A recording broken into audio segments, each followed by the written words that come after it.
নীলফামারীর ডিমলা উপজেলা পরিষদ নির্বাচনে আচরণবিধি লঙ্ঘনের অভিযোগে নীলফামারী ১ আসনের সংসদ সদস্য আফতাব উদ্দিন সরকারের ভাতিজা ও আনারস প্রতীকের চেয়ারম্যান প্রার্থী ফেরদৌস পারভেজকে কারণ দর্শানোর নোটিশ দিয়েছেন জেলা নির্বাচন কর্মকর্তা।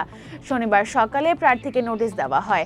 জেলা নির্বাচন কর্মকর্তা জাহাঙ্গীর হোসেন এ তথ্য নিশ্চিত করেছেন। বলা হয়, আগামী ৮ মে ডিমলা উপজেলা পরিষদ নির্বাচনে ব্যালটের মাধ্যমে অনুষ্ঠিত হবে।